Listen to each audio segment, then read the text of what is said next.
Hej, hej, witajcie serdecznie. W dzisiejszym odcinku porozmawiamy o modelu ze stajni G-Steela, czyli stalowym a la MTG G-Shocku.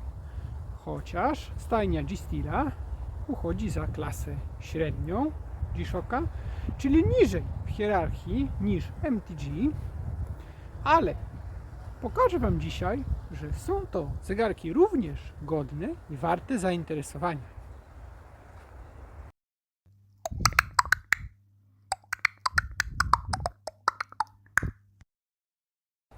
Moi drodzy, jak widać, jestem w lesie, prawda? Mamy zimę, chociaż ta zima jest taka jaka jest, ale przynajmniej można skorzystać z rowera i sobie pojeździć. Czyli to też ma swoje plusy i minusy, że tak Wam powiem. A minusy takie, no że no wiadomo, no jest po prostu bardzo jesiennie, że tak powiem, a nie zimowo. Ale do rzeczy, moi drodzy. Na ręku kosa.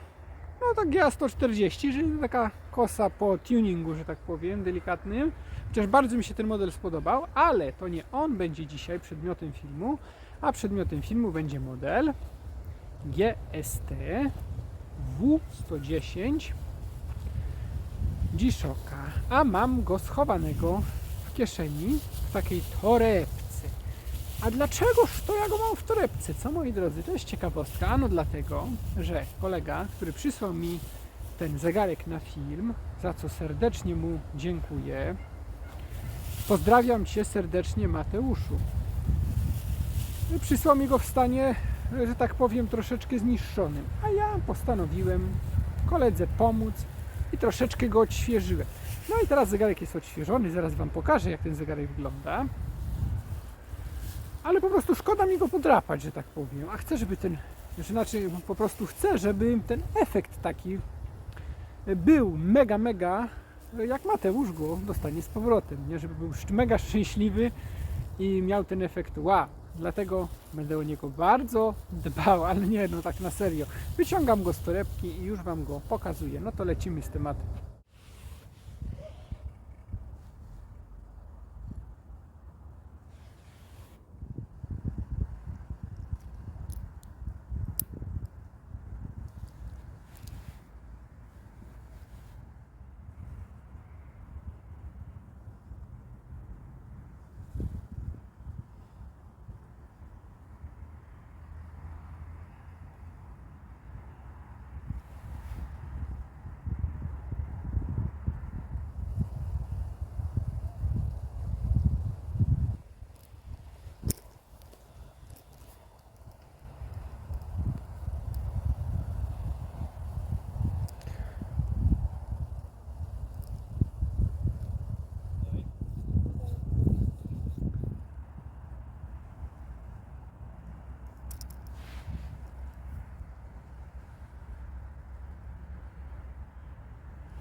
No moi drodzy, już go mam. Mogliście zobaczyć, jak wygląda. A jak wyglądał wcześniej, to też Wam za chwilę pokażę. Ale zanim do tego przejdziemy, chciałem Wam trochę opowiedzieć o moim spotkaniu z tym modelem. A mianowicie, moje pierwsze spotkanie w ogóle, nie chodzi tu o model W110D, który akurat jest przedmiotem tego filmu, ale ogólnie o stajnię G-Steela. Ze stajni G-Steela pierwszy mój model, z jakim miałem do czynienia i który po prostu zakupiłem, był model GST B100. Był to model z koronką. Tu akurat, jak zdążyliście zauważyć, on tej koronki nie posiada. No niestety.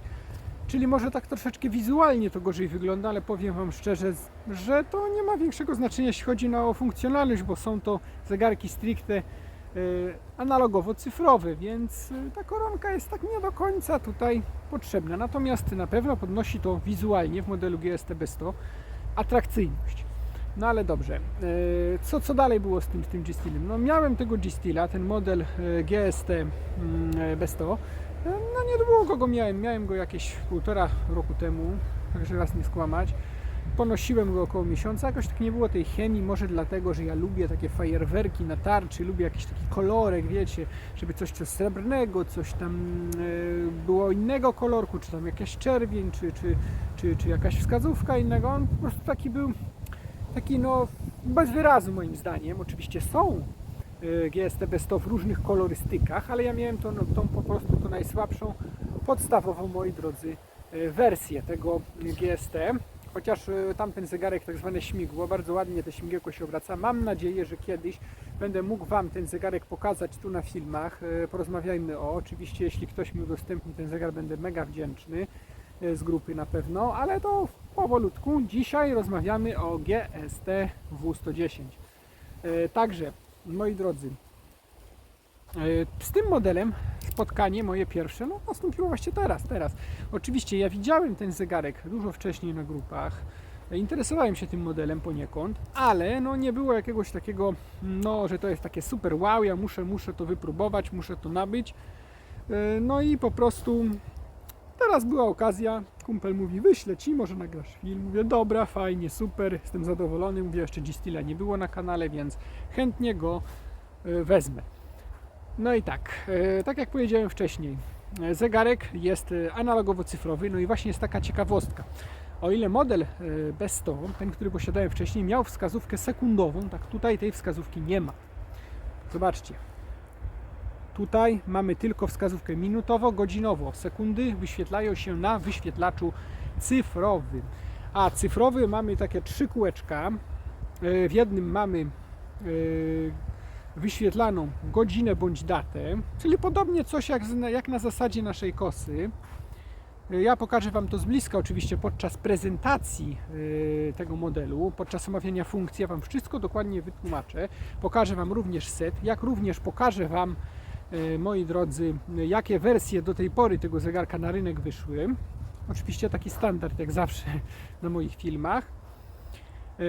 Ale tak wracając do tematu, mamy w jednym kółeczku godzinę bądź datę, w drugim mamy nazwę dnia tygodnia, mamy również upływające sekundy na dole. Oczywiście te zegarki miały te wyświetlacze, zarówno mówię o tych LCD elektronicznych, zarówno pozytywowe, jak i negatywowe, w zależności od wersji. Tu akurat mamy wersję z negatywem. Jest to też fajny zegarek, ponieważ posiada Touch Solar, jest to zegarek ładowany energią słoneczną. Mamy oczywiście na wyświetlaczu poziom naładowania. Na tym małym kółeczku LCD na dole, ja to Wam wszystko pokażę później. Oczywiście mamy również synchronizację z zegarem atomowym w MyFlingen, czyli tak zwany multiband, co jest bardzo, bardzo fajną sprawą, ponieważ zegarek sam się synchronizuje co do sekundy z zegarem atomowym. W zasadzie robi to w nocy. Szkiełko w tym modelu niestety mamy już tylko mineralne, nie mamy tu szafiru, ale wiadomo, jest to niższa półka zegarka, natomiast są to zegarki stricte stalowe. One wyglądają prawie, że podobnie do tych starych typów zegarków MTG, bo mają tutaj na bokach, jak widzicie, tworzywo. Dekielek jest i w ogóle inny, oczywiście też jest przykręcany. Ale powiem Wam szczerze, że niestety nie mamy tutaj szafiru, ale sama cena mówi sama za siebie, to są zegarki o wiele, wiele tańsze niż MTG. No i z racji tego, że nie mamy tutaj szafiru, postanowiłem koledze nakleić szkiełko hartowe. No dobrze, moi drodzy, bo my tak gadu, a może zobaczmy, jakie do tej pory wersje modelu GST W110 były na rynku.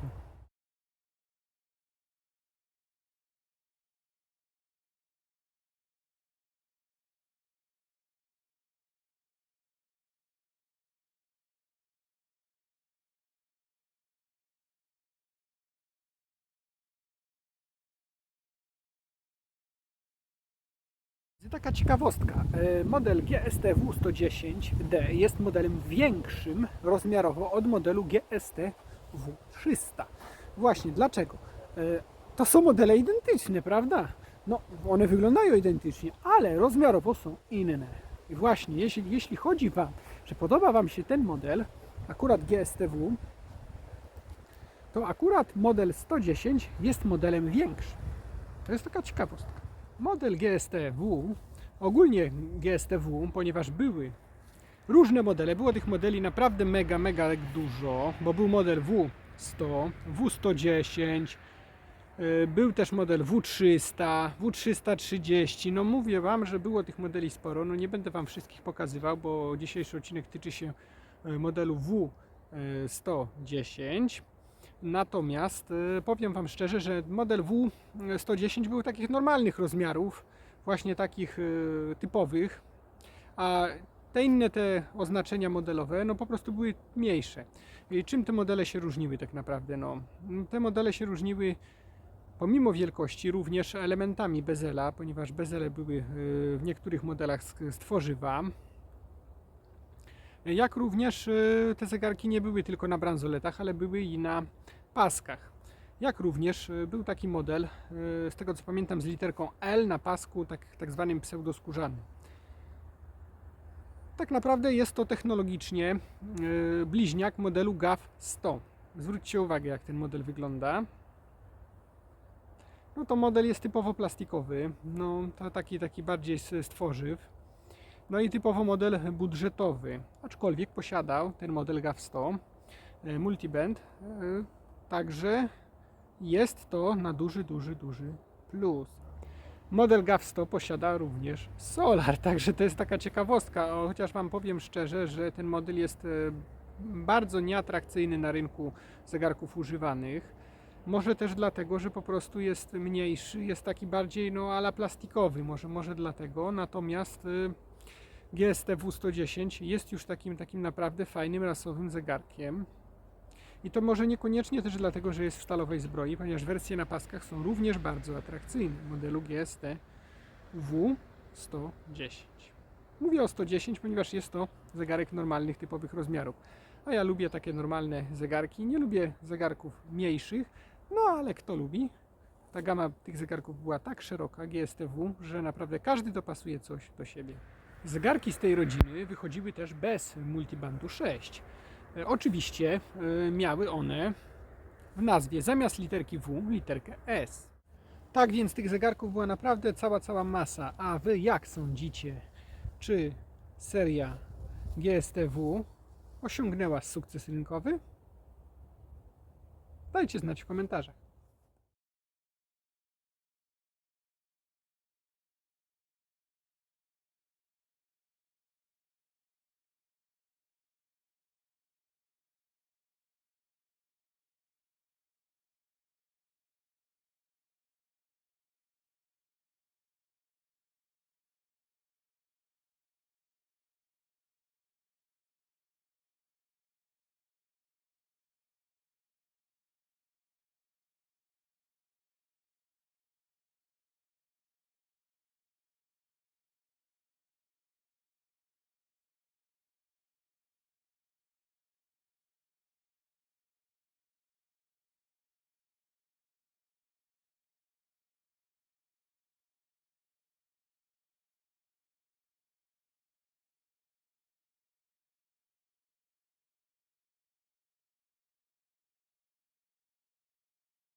A jak wygląda podświetlenie w modelu GST W110D?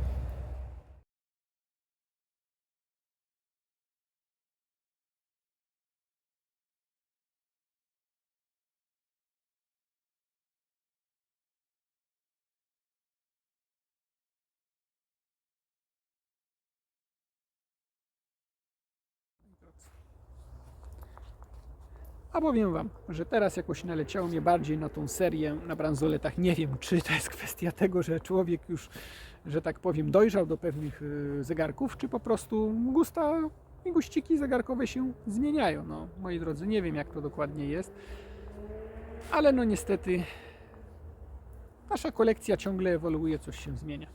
Mateuszu, chcę Cię jeszcze raz serdecznie pozdrowić, podziękować Ci za ten fajny zegarek, dzięki któremu mógł dzisiejszy film powstać. Jestem Ci naprawdę wdzięczny za to. Mam nadzieję, że w Twoje ślady jeszcze kiedyś pójdzie ktoś inny z naszej grupy i udostępni mi jakiś fajny model, żebym mógł go nakręcić.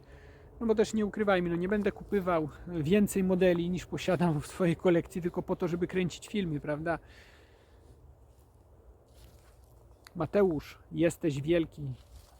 Chciałbym też bardzo, żeby po prostu zwykli, normalni ludzie mogli posłuchać zwykłego, normalnego człowieka, który mówi o zegarkach w normalny, jak najbardziej przejrzysty sposób.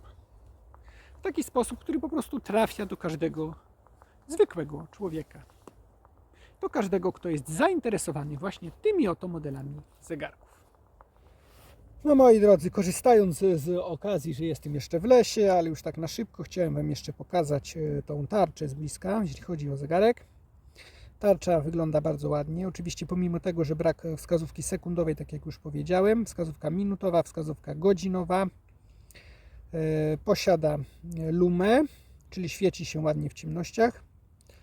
Mamy bardzo widoczne indeksy, naprawdę srebrne, ładnie odbijające światło. Są naprawdę mega widoczne. Z racji tego, że cała reszta tarczy jest dość ciemna, bardzo ładnie to się prezentuje oraz jest czytelne. Na małych subtarczach mamy wyświetlane na dolnej sekundy, na lewej mamy datę, dzień i miesiąc. Po wciśnięciu przycisku Adjust mamy również godzinę w formie cyfrowej, czyli jest 14:21. Na prawej subtarczy mamy oczywiście dzień tygodnia, mamy akurat Sat, czyli Saturday, czyli sobotę.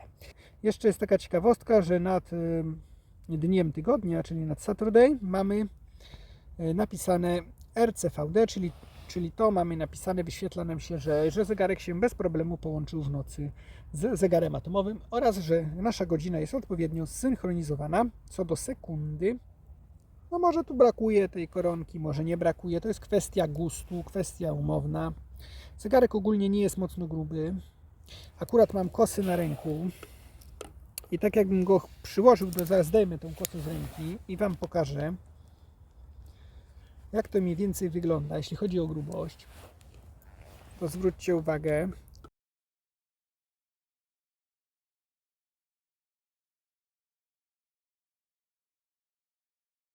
Jeśli chodzi o rozmiar ogólny, może tylko tu ostrość troszeczkę mi znika.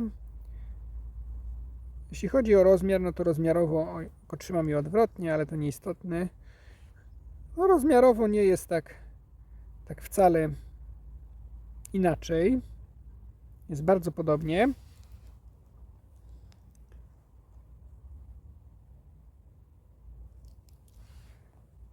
Po prostu ja tu nie porównuję zegarków, porównuję po prostu rozmiar. Szkiełko jest również schowane, bezel tak jakby wystaje wyżej, czyli ochrania je. Akurat tutaj nakleiłem tutaj hartowane, tak jak powiedziałem, w celu dodatkowej ochrony, bo uważam, że szkła mineralne należy chronić. To mimo wszystko zwróćcie uwagę, że nadal bezel wystaje, ten metalowy, wyżej.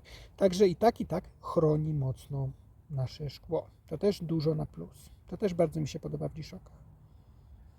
No jak wiemy, bransoleta. W niektórych modelach GST G-Steela można było założyć paski. Ja uważam, że jeśli już G-Steel, no to koniecznie na bransolecie. No ale to jest może tylko i wyłącznie moje odczucie. Ja tak tylko uważam. Ale mówię Wam jak jest. Ogólnie zegarek prezentuje się naprawdę ładnie. Z daleka robi mega wrażenie na nadgarstku.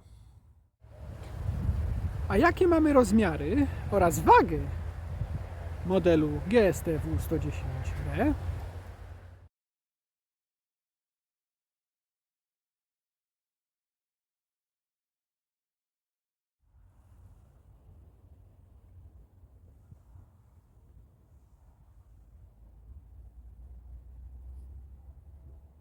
Jeśli chodzi o model W110, no mamy tutaj, jak widzicie, 4 śrubki w tym metalowym bezelu. W modelu B100 mamy tych śrubek już 6. No może to jest też kwestia wizualna, natomiast nie wpływa to w żadnym wypadku na wodoszczelność. Oba te zegarki posiadają jednakową wodoszczelność do 200 metrów. Wiecie, może ja za bardzo porównuję ten zegarek do B100, ale miałem ten zegarek B100, miałem około miesiąca, nosiłem go, więc mam też jakieś takie porównanie i dlatego może tak wracam do tego modelu B100. No, stajnia G-Steela nie składa się tylko z modelu B100 i W110 czy też W300. Mamy więcej G-Steelów, bardzo fajnych, ale już o nich może nie będziemy tak szczegółowo rozmawiać. Jeśli już tak porównujemy ten model z B100, a może go porównajmy teraz przykładowo z S1000D ze stajni MTG. No może nie będziemy go porównywać funkcjonalnością, jakością wykonania, ale po prostu zwróćcie uwagę na zapięcie. Tu mamy zapięcie, nie mamy gumek ochronnych na zapięciu, tych takich gumek, które, po co to jest? No po to jest, że jak szuramy ręką po biurku, to żeby te gumki no, odbijały troszeczkę, chroniły nam samo zapięcie. Natomiast tu tego nie mamy, ale jest też taka ciekawostka. Samo zapięcie zbudowane jest w ogóle inaczej. Ja Wam to postaram się za chwilę nagrać i pokazać. Tutaj mamy zwykły taki, taką stal zwykłą, jak w większości bransolet od zegarków z różnych marek, nie tylko z Casio, ale w ogóle z różnych, tak w MTG mamy to wykonane w ogóle inaczej. A właśnie zobaczcie jak.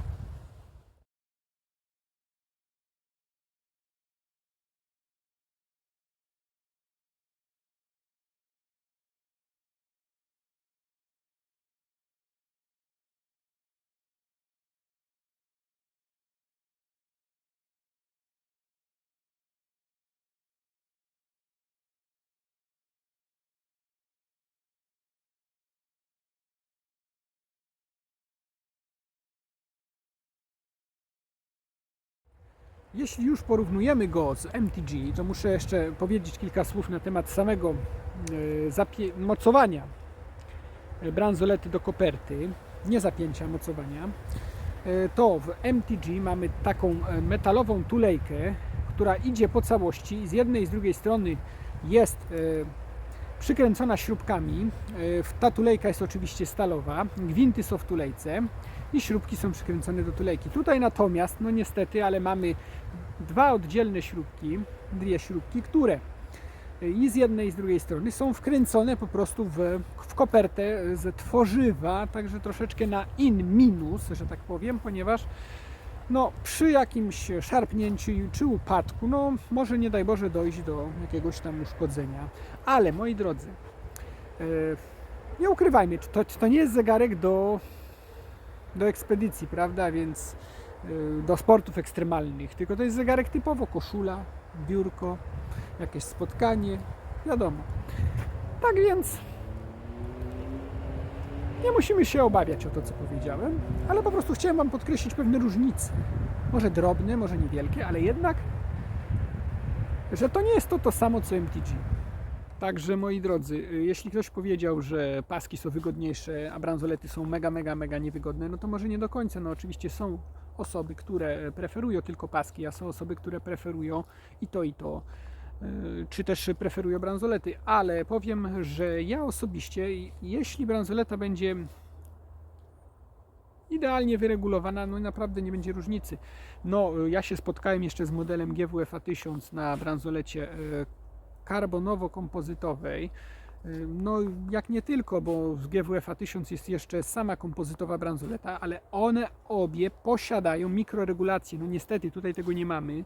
No to wiadomo, jest to klasa średnia, natomiast już w MTG powinniśmy mieć, no ale no niestety nie mamy tej mikroregulacji. Mimo wszystko producent tak to zrobił, że możemy sobie to fajnie jakoś tym teleskopem wyregulować, także no naprawdę nie jest źle.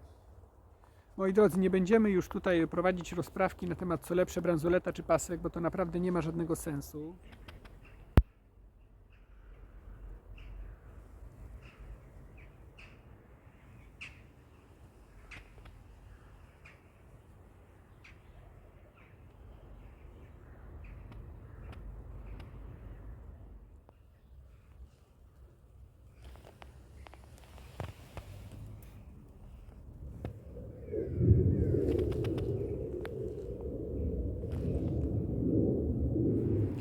A czy Wy wolicie zwykłe G-Shocki, takie standardowe z bezelami z tworzyw na paskach, czy po prostu wolicie takie właśnie G-Shocki w stylu stalowym?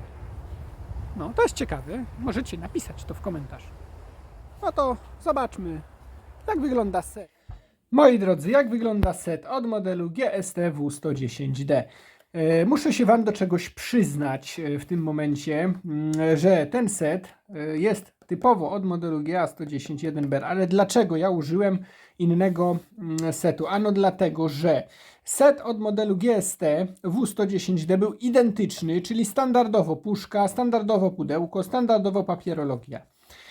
Po prostu był taki standard, jeśli chodzi o G-Shocki. Teraz się to trochę zmieniło, bo mamy do pewnych modeli małe pudełeczka. Tylko w nielicznych modelach mamy te puszki i większe pudełka. No a wiadomo, że do klasy premium, no to mamy już takie inne fajne pudełeczka. Też Japonia miała inne pudełeczka. No ale to wiecie, to jest temat bardzo rozległy. Ale dlaczego ja zastosowałem właśnie ten set? No bo innego nie miałem, bo kolega Mateusz, którego oczywiście serdecznie pozdrawiam, który przysłał mi zegarek na film, po prostu przysłał mi ten zegarek luzem, bez żadnego setu. Luzem go zapakował po prostu w bąbelki i przysłał. Podejrzewam, że w taki oto sposób go również zakupił luzem. No nie ukrywajmy, wiele zegarków na rynku używanych przechodzi z ręki do ręki po prostu bez żadnego setu. Nie wiem, czy to też wynika z tego, że użytkownicy tych zegarków w ogóle o nie nie dbają, wyrzucają te pudełka, czy po prostu wychodzi to z tego, że nie ma takiego przywiązania, jeśli chodzi o te fabryczne opakowania. Po prostu użytkownicy traktują te zegarki jako zegarki użytkowe i nie mają żadnego sentymentu, żeby przechowywać opakowania od nich. No dobra, ale jedziemy z tematem. Set, jak to powiedziałem, jak to set, standardowy set, czyli mamy w środku papierologię, instrukcję. Oczywiście to jest instrukcja, tak jak powiedziałem, typowo od tego modelu co na pudełku, ale to jest wszystko to samo. Kartę gwarancyjną, oczywiście jeżeli kupiliśmy w polskiej dystrybucji i w dystrybucji Zibi, to mamy taką kartę gwarancyjną.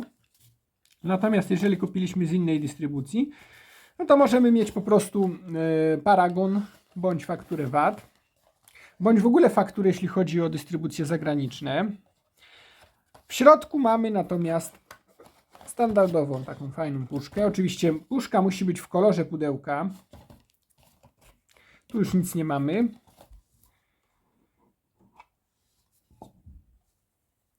No i mamy nasz zegarek. Oczywiście zegarek powinien być w folii, powinien być tutaj taka gąbeczka powinna być, powinien być w folii, powinien być albo w taki sposób umiejscowiony, albo w taki sposób. To w zależności po prostu też od puszki, bo były też puszki troszeczkę wyższe. No wtedy one bardziej stały, te zegarki, a w puszkach tych cieńszych one właśnie leżały bokiem.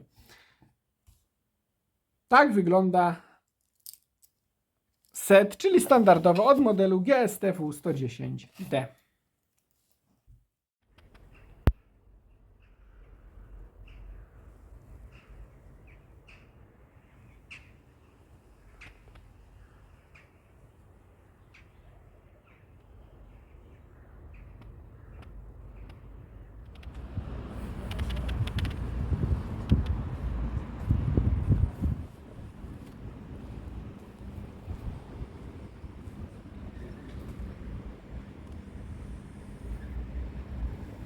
Jeszcze taka kwestia, moi drodzy, czy to jest zegarek czytelny? Tak, ten zegarek jest czytelny. Nie chodzi tu wcale o negatyw, o cyfrowe wyświetlanie w tych małych subtarczach, tylko chodzi po prostu o wskazówki. Mimo tego, że nie ma tej wskazówki sekundowej, wskazówka godzinowa, wskazówka minutowa posiada lumę, a indeksy już lumy nie posiadają, ale są w kolorze srebrnym bardzo naprawdę widoczne. Także godzinę naprawdę można w łatwy sposób odczytać. To akurat na duży plus dla tego modelu. Ogólnie zegarek obsługuje się naprawdę bardzo prosto. No nie jest to już tak skomplikowane jak w MTG, że musimy tam tą koronkę wyciągać do pierwszego czy do drugiego, no i tak czegoś tam szukać. Po prostu tu mamy po prostu 4 klawisze. Jest naprawdę zegarek intuicyjny i prosty w obsłudze. Zresztą Wam to pokażę w tym filmie. No dobrze, moi drodzy, no to teraz zapraszam Was do pokoju, porozmawiamy sobie troszeczkę o funkcjach naszego GSTW110D. No moi drodzy, jesteśmy w pokoju, porozmawiamy sobie teraz już dokładnie o funkcjach zegarka. No tylko mam taki mały dylemat, taki, że po prostu jest wieczór Jak widzicie, godzinę na zegarku. Jesteśmy w pokoju, mamy światło z żarówki, no i trochę ten negatyw jest mało czytelny, ale myślę, że jak będę brał tak jak teraz pod kątem, to coś będziecie mogli zobaczyć. No ale niestety nie mogłem tego nakręcić wcześniej, nie miałem czasu, a zegarek będę musiał niebawem odesłać koledze, także muszę to kręcić właśnie teraz. No ale dobra, ruszamy z tematem. Zwróćcie uwagę na samą tarczę. Będę tak trzymał pod kątem, żeby to dobrze było widać. Mamy na wyświetlaczu mamy PM. PM oznacza, moi drodzy, przy czasie 12-godzinowym on się oczywiście zaświeci. Znaczy zaświeci to jest akurat negatyw, czyli po prostu zgaśnie ten negatyw, czyli będzie się świecić. I to jest akurat przy czasie 12-godzinowym, że ta godzina, która jest wyświetlana na tym wyświetlaczu, jest właśnie w formacie 12-godzinowym. To jest dla nas taka informacja. DST, no to wiemy, że to jest oczywiście czas letni. LT to, moi drodzy, jest podświetlenie automatyczne, które będzie działać w taki oto sposób, po ruchu nadgarstka oczywiście. Ja go tutaj trzymam na poduszeczce z tego względu, że mi jest w ogóle wygodnie, bo on jest na bransolecie. Będzie mi wygodnie go Wam pokazać. Dalej. Tu akurat, no to może zajmiemy się tą tarczą, a potem wrócimy do tej dolnej. Oczywiście mamy napis Touch Solar, ze względu na to, że jest to zegarek zasilany właśnie poprzez słońce, poprzez tarczę solarną, posiada akumulator. Tą strzałkę czerwoną małą, widzicie, mamy RC VD, może to jest mało widoczne, ale to oznacza, że zegar połączył się z zegarem atomowym i czas jest zsynchronizowany co do sekundy. Fry oznacza dzień tygodnia. Mute, moi drodzy, na dole oznacza po prostu dźwięki przycisków w tym momencie, że mamy włączone, jeżeli by się nam świeciło, znaczy się, że nie mamy tych dźwięków. No i mamy jeszcze hands. No i właśnie czym jest ten hands? Właśnie Wam pokażę już za chwilę, dlatego że nam się to przyda, żeby nam odsłonić tarczę dolną. Funkcja hands, czyli przyciskamy przycisk mode tak długo, zobaczcie. Pykło i zwróćcie uwagę, co się dzieje ze wskazówkami. Wskazówki nam się odsuwają w taki oto sposób, widzicie, żeby nam wszystkie trzy te małe tarcze cyfrowe były bardzo ładnie odsłonięte, żebyśmy mogli z nich odczytać dane. Dobrze, wracamy do dolnej tarczy. Mamy ALM, czyli alarmy, i mamy SIG, czyli sygnał pełnej godziny. Na dole mamy oczywiście LM i H, czyli poziom naładowania naszego akumulatora od low po high. Tu akurat mamy na M, czyli na medium, czyli na średnim. Jest ten zegarek średnio naładowany. No ja powiem szczerze, nie miałem czasu go ładować lampą. Mamy akurat zimę, no wiadomo, tego słońca jest mało. Ja bym chętnie koledze doładował, ale nie miałem kiedy. Także myślę, że kolega sobie jakoś poradzi. Zegarek naprawdę wygląda świetnie. Jest bardzo ładnie przeze mnie odnowiony. Chciałem też koledze troszeczkę, że tak powiem, dobry uczynek sprawić, żeby był zadowolony, bo najważniejsze jest to, żeby każdy użytkownik zegarka był zadowolony. Czyli tak jak już powiedziałem, funkcja hands to jest funkcja, którą aktywujemy długim przyciśnięciem przycisku mode. On po prostu odsłania nam wskazówki start. Żeby teraz wskazówki nam wróciły z powrotem i pokazywały normalnie godzinę, musimy znowu przytrzymać długo przycisk mode. Ale zwróćcie uwagę, że, może teraz to słabo widać, że godzina 17:34 jest cały czas pokazywana, może nie poprzez wskazówki, ale poprzez cyfrową. Widzicie? Cały czas jest pokazywana godzina 17:34, ale bardzo słabo to jest widać, no bo to jest negatyw, a mamy światło z żarówki w pokoju. Dobra, przyciskamy modę bardzo długo, pyknie i wskazówki nam wracają do położenia, które było, widzicie? Do położenia, które było wcześniej. No. Zgadza nam się? Tak, 17:35, 17:30. Wszystko się zgadza, wszystko jest ok. Sekundy nam płyną. Dzień tygodnia również. Dobra, przyciskiem Adjust możemy oczywiście zmienić, tylko to będzie ciężko widać. Cały czas tyczy się to tej tarczy. Datę, czyli 31, czyli akurat to jest 31 dzień stycznia. Czyli pierwszy jest miesiąc, drugi jest dzień. No i po prostu z powrotem przyciskiem Adjust wracamy do godziny 17:35 w formie cyfrowej. Dobra, ale po przyciśnięciu go długo, trzymamy go bardzo długo. I zwróćcie uwagę, co się dzieje.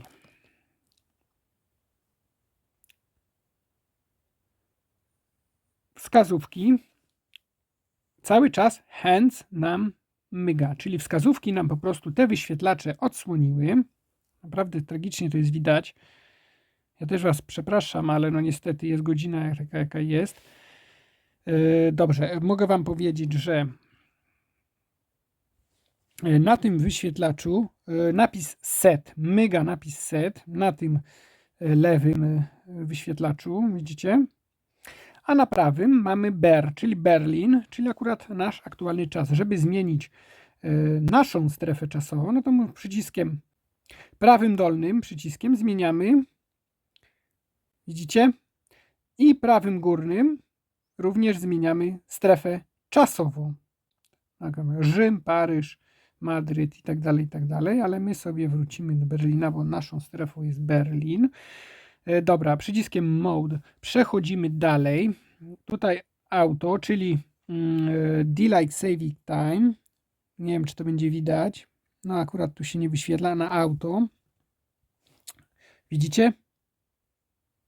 Jak myga? I mamy na auto, no i tak musi być.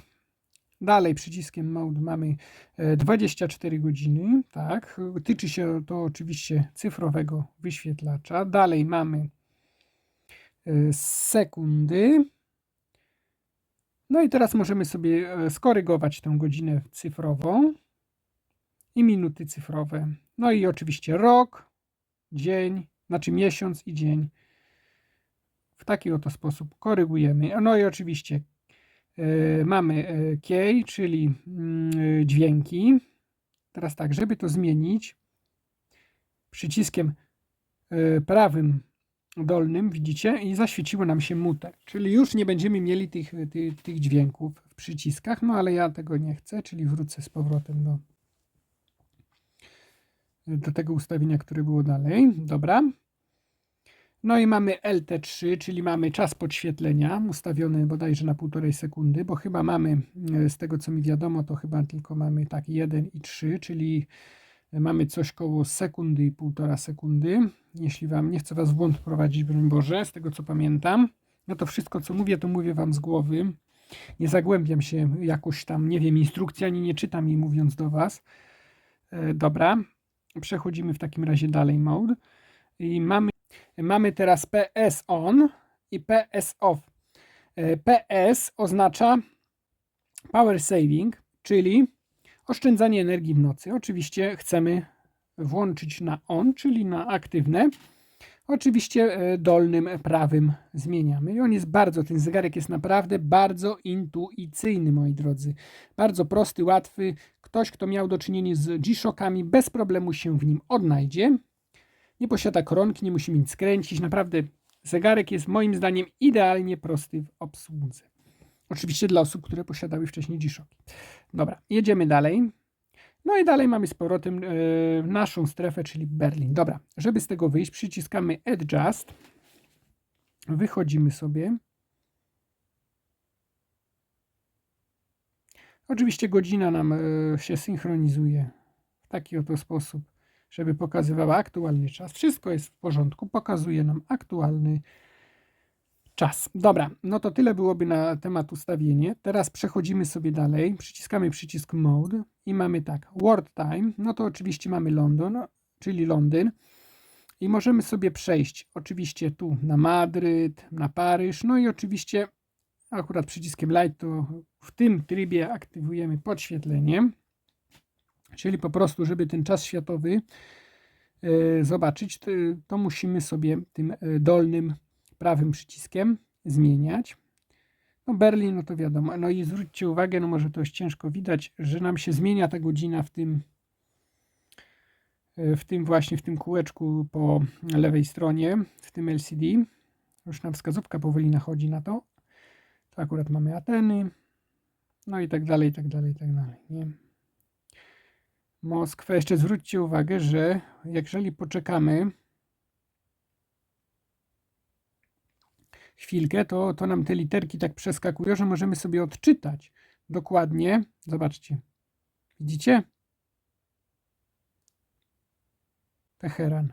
Możemy sobie odczytać. Jeżeli nawet te literki nam niewiele mówią, to możemy poczekać po prostu i możemy sobie odczytać, jaka to jest dana strefa czasowa. Bardzo fajna rzecz. Nie w każdym zegarku jest takie rozwiązanie zawarte. Naprawdę bardzo fajna rzecz. No naprawdę. Bardzo mi się to podoba. To jest taki mały cyfrowy wyświetlacz. Taki naprawdę fajny, rozwiązany. Super. Mi się to podoba. Dobra.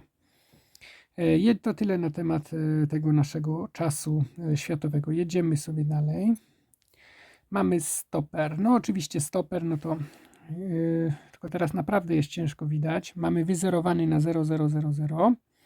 No i żeby go aktywować, to oczywiście prawym dolnym sobie ruszamy. Tu mamy setne, tu mamy sekundy. No może teraz to słabo widać, no ale to nam działa. No, każdy wie, jak działa stoper. Dobra, wyzerujemy oczywiście przyciskiem Adjust. Widzicie? Wyzerowany. Dobra. Dalej, przechodzimy dalej. Mamy timer. Widzicie, jak tutaj się wyświetla w tym lewym okienku TMR. Timer. Timer mamy ustawiony na 15 sekund. Bardzo fajną rzeczą w tym zegarku jest to, że możemy sobie ustawić timer na ile sekund chcemy. Nie ma tak jak w niektórych modelach G-Shocka, że minimum minuta. Tu możemy sobie ustawić naprawdę nawet na 1 sekundę. To jest bardzo fajna rzecz. Bo teraz mamy ustawiony na 15 sekund i zwróćcie uwagę. Włączę go. Teraz już trwa odliczanie i zaraz będzie chwilka ciszy. Zobaczcie, jak to dzwoni.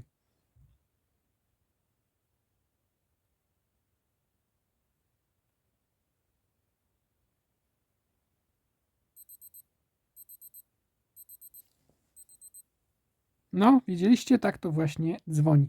Ale teraz poczekajcie chwilę, ja Wam pokażę taki mały trik, bo jak widzicie, już ta wskazówka nam zachodzi całkiem na ten wyświetlacz. Nie widzimy w ogóle, a chcemy po prostu użyć tego timera, więc co?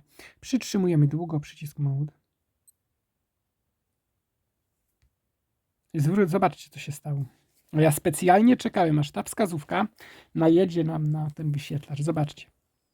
Hands. Widzicie, jakie to jest fajne? Nawet w danej funkcji, czy stopera, czy timera, możemy sobie te wskazówki po prostu usunąć w taki oto sposób, żebyśmy mogli skorzystać ze stopera, timera. To jest naprawdę fajna rzecz. Nawet przy czasie światowym można było tak zrobić, ale ja specjalnie czekałem, aż te wskazówki najdą. Także to jest taka fajna ciekawostka, widzicie? No dobra, a teraz, żeby nie być gołosłownym, przyciskiem Adjust długo przytrzymamy. I teraz sobie możemy ustawić minuty. One nam mygają. Może to jest naprawdę kiepsko widać, ale zobaczcie. One nam mygają.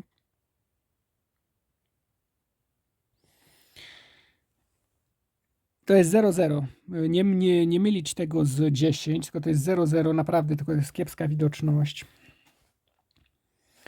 Ale dobrze, moi drodzy. Zaraz przejdziemy sobie mode na sekundy. Widzicie?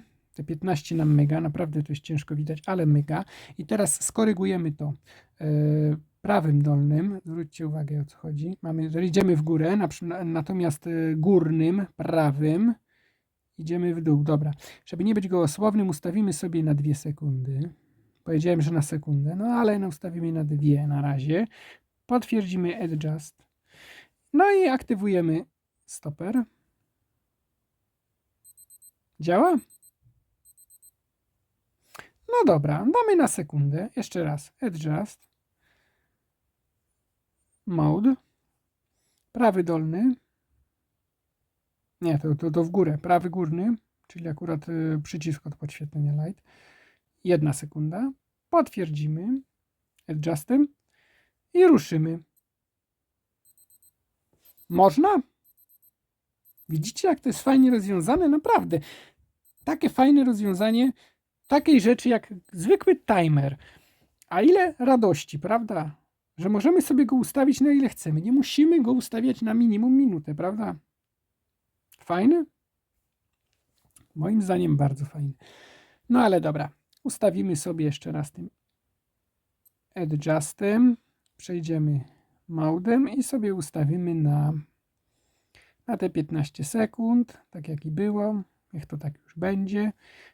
Dobra, potwierdzimy adjustem. Dobra. I sobie normalnie już przejdziemy dalej. Dalej mamy alarmy.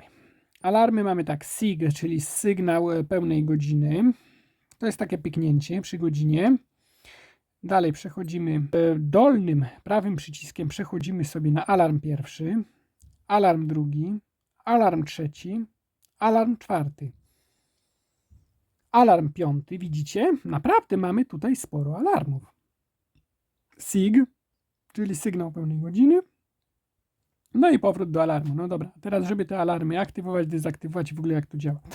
Przyciskamy Adjust, przytrzymujemy go długo, mamy piknięcie. Możemy sobie ustawić godzinę i minuty, kiedy ten alarm ma zostać aktywowany. Teraz tak, żeby to ustawić, no to wiadomo, że po prawej stronie zarówno górnym, jak i dolnym sobie ustawiamy. Widzicie?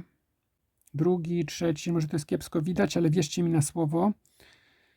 Ja was nie oszukuję. No dobra, nie będziemy tego poruszać. No dodajmy na to, że 000, czyli to jest północ. Dobra, przechodzimy mode, dalej i dalej, to wracamy po prostu. Jeśli byśmy zrobili jakiś błąd, no to wracamy z minut z powrotem na godziny i odwrotnie. Żeby to potwierdzić, przyciskamy Adjust, czyli górny lewy przycisk. Potwierdzony jest. I teraz zwróćcie uwagę na ten dolny wyświetlacz. On. To jest on. To nie jest jakiś tam znaczek, tylko to jest tak jakby litery ON. On. Czyli, że alarm jest aktywowany. Ponadto mówi nam o tym ta ikonka ALM. Widzicie? Ona się nam zgasła po prostu, bo to jest akurat wyświetlacz negatywowy, to tak jakbym powiedział, że się nam zaświeciła w pozytywowym. Czyli, że alarm jest aktywny. Ale jak go teraz dezaktywować, moi drodzy, prawda? No to jest taka ciekawostka. No po prostu, jeżeli jesteśmy w danym alarmie, który chcemy dezaktywować, akurat tu jest alarm pierwszy, mamy on, po prostu przyciskamy dosłownie na chwilkę przycisk górny lewy Adjust. Muszę go dobrze wcisnąć, bo też trzeba mocno go wcisnąć. No i mamy już alarm zdezaktywowany, czyli mamy dwie kreski i nawet nam się nie świeci. Widzicie ten taki trójkącik, jeśli chodzi o alarm. Czyli właśnie w taki sposób działa. I teraz każdy alarm, czy drugi, czy trzeci, czy czwarty, czy nawet piąty, krótko adjust i zobaczcie, on. Krótko adjust, on. Jeśli chcemy ustawić dany czas alarmu, no to długo, no i oczywiście za pomocą prawej strony sobie ustawiamy do góra dany czas. Naprawdę zegar mega intuicyjny. Powiem wam szczerze, że przyzwyczaiłem się do tego zegarka i nawet będę rozważał zakup tego typu zegarka w przyszłości, bo bardzo mi się ten zegarek podoba i naprawdę ładnie się prezentuje. No dobra, no i po alarmach oczywiście mamy znowu tak zwany timekeeping, jak ja to nazywam, czyli funkcję pokazywania czasu poprzez zegarek, zarówno cyfrowo, jak i wskazówkowo. No ale mamy tu akurat funkcję hands, która nam się, widzicie, świeci, czyli tak miga. No i teraz, żeby zdezaktywować, długo przyciskamy aż do tak zwanego piknięcia. Dolny lewy klawisz mode. No i wskazówki nam wracają do poprzedniego położenia. A będę nam pokazywać, bo akurat tu mamy datę. 1.31 godzinę 17:54. Tak, moi drodzy, tak wyglądają funkcje zegarku GST W110D, moi drodzy. Moi drodzy, w dzisiejszym odcinku no to już będzie wszystko. Zapraszam Was na kolejne odcinki. Jeszcze ich troszeczkę będzie, jeszcze was troszkę pomęczę. Nie martwcie się. Mam nadzieję, że odcinek się podobał. Komu się podobał, dajcie łapkę w górę. Zapraszam też do subskrypcji kanału. Idzie to wolno, ale nie na tym mi zależy. Po prostu nagrywam to z tego, że jestem miłośnikiem tych zegarków, że mam takie hobby. No i po prostu to jest moim zdaniem w życiu najważniejsze. Róbmy to, co lubimy, co kochamy. Trzymajcie się. Pozdrawiam Was serdecznie. Elo!